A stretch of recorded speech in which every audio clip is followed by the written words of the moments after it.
Covid के बाद से two things which have happened. One, that WFH became a very common word.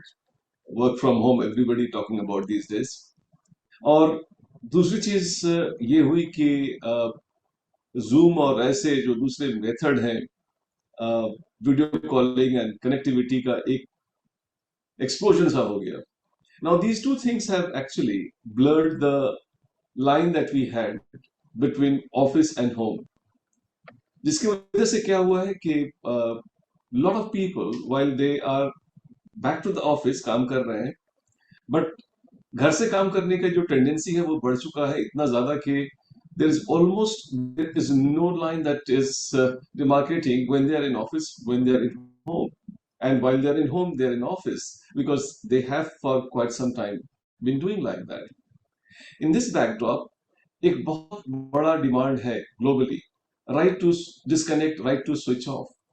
कि क्या हम किसी ऐसे टाइम में जाकर के अपने आपको काम से अलग करके वर्क लाइफ बैलेंस जिसकी हम हमेशा बात करते हैं उसको पूरा कर पाते हैं या नहीं.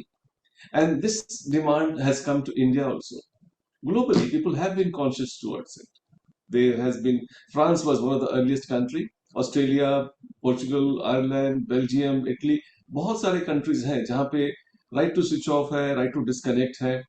और बहुत सारे इंडियंस जो कि आईटी कंपनीज में काम करते हैं और ऐसे टाइम पे काम करते हैं जब उनके जिस कंपनी के लिए काम करते हैं उनके यहाँ कोई और वर्क आवर हो, तो वहां पे एक बहुत बड़ा एक कॉम्प्लेक्स सिचुएशन पैदा हो गया है कि when they should have work and when they should have their personal life. In fact, एक प्रोफेशनल सोवरेंटी की बात की जा रही है कि क्या मैं आजाद हूं अपने काम से और मैं अपने निर्णय ले सकता हूं, मैं अपनी डिसीजन ले सकता हूं या नहीं. और keeping that in backdrop, there are many countries like UK, they are contemplating making laws with respect to work-life balance, with respect to particularly meeting the responsibility of the government to ensure that their citizens are safeguarded. India में भी यह बात काफी जोरों से चल रही है. लेकिन इसमें बहुत सारे अगर जैसे मैं कंट्रीज के नाम ले रहा था आपके लिए, आयरलैंड की बात करता था, बेल्जियम, इटली, फ्रांस इत्यादि, ऑस्ट्रेलिया की बात कर रहा था, इसमें अलग अलग ढंग से अलग अलग कंट्रीज ने अपने अपने हिसाब से उसको जारी किया. जैसे अगर मैं बात करूं कि पोर्चुगल की, तो वहां पे 11 आवर्स का एक विंडो है जहां पे कंपनीज अपने एम्प्लॉयज को कॉन्टैक्ट नहीं कर सकती हैं, उनको आराम से सोने दिया जाता है. लेकिन कई बार इसमें डिबेट होता है कि क्या ये कानून सभी कंपनियों के लिए लागू हो जाए या कोई स्पेसिफिक साइज ऑफ कंपनी या अनुभव उन पर ही लागू होना चाहिए. इसका भी एक मुद्दा है. इसके अलावा इसमें वो भी है कि क्या सभी के लिए, जितने भी एम्प्लॉयज हैं कंपनी में, सभी पे लागू होना चाहिए या एक पर्टिकुलर लेवल एंड बिलो के लिए लागू होना चाहिए या पर्टिकुलर लेवल एंड अबव के लिए लागू होना चाहिए. ये भी एक बहुत ही, I would call it as a complex situation कि इसको अगर राइट टू स्विच ऑफ है तो क्या सबको राइट टू स्विच ऑफ दे दिया जाए. इसके अलावा ये भी बात चल रही है कि क्या राइट टू स्विच ऑफ ये सिर्फ गवर्नमेंट में होना चाहिए या प्राइवेट कंपनीज में होनी चाहिए या दोनों जगह होनी चाहिए, क्योंकि एम्प्लॉयज तो एम्प्लॉयज हैं, उनका राइट इक्वल राइट है, चाहे वो आप सरकारी महकमे में काम करते हो या प्राइवेटली काम करते हो.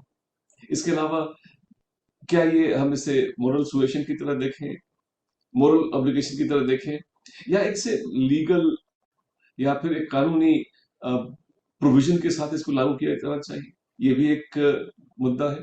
इसके अलावा एक नेगोशिएबल टर्म्स की भी बात चलती है. इसके अंदर कई आयाम है इसमें नेगोशिएबल टर्म्स की. जैसे आप जब जॉब के लिए अप्लाई कर रहे हैं, जब आपके टर्म्स एंड कंडीशंस की जिसके ऊपर बात चल रही है, जिस पर आपको पॉइंट किया जाना है, वहीं पहले डिसाइड कर लिया जाए कि हाँ, आपको आउट ऑफ आवर्स में भी आपको कांटेक्ट किया जा सकता है कि नहीं. इसके साथ बहुत सारे और भी इश्यूज हैं जो इस पर डिस्कस कर रहे हैं. एक तो ये भी है कि किन मुद्दों पर आउट ऑफ आवर आपको कांटेक्ट किया जा सकता है. मतलब इसके बहुत सारे आयाम हो सकते हैं. Size of the company, post जो आपके पास है, कितने घंटों तक आपको छूट मिल सकती है, या फिर पब्लिक या प्राइवेट किस कंपनी में इसको मिला किया जाना चाहिए, या फिर इसको मोरल रखना चाहिए, लीगल रखना चाहिए, नेगोशिएटेड टर्म पे होना चाहिए, या फिर इशू बेस्ड होना चाहिए. ये सब चीजें आज बहुत ज्यादा चर्चा में है. और सिटीजन वेलबींग की यहाँ पे बहुत ही इंपॉर्टेंट मुद्दा है जिसको उठाया गया है. एंड आप इसके बारे में सोचिए, और कि क्या इसको हम ग्लोबल डिस्कशन में जब हम लेकर के आते हैं, तो क्या ये जरूरी नहीं है कि हम लोगों को टेक्नोलॉजी और कनेक्टिविटी फ्री टाइम दें, ताकि उनका डिजिटल डिटॉक्स हो सके, बर्नआउट ना हो। और आई थिंक कई बार आजकल बात चलती है कि डिजिटल मिनिमलिज्म हो, टेक्नोलॉजिकल मिनिमलिज्म हो, कनेक्टिविटी मिनिमलिज्म हो, वर्क लाइफ बैलेंस हो सके, और technology free time, connectivity free time भी लोगों को मिले, ताकि जो technological I would call dependence है, वो थोड़ा कम हो सके, और लोगों को प्रोफेशनल सोवरेंटी मिल पाए। इस पर बहुत विवाद चल रहा है, ग्लोबली इस पर डिस्कशन चल रही है। आई थिंक इंडिया में भी ऐसा होना चाहिए कि नहीं। मैं चाहूंगा कि आप अपने कमेंट में अपने व्यूज जरूर रखें इसके ऊपर।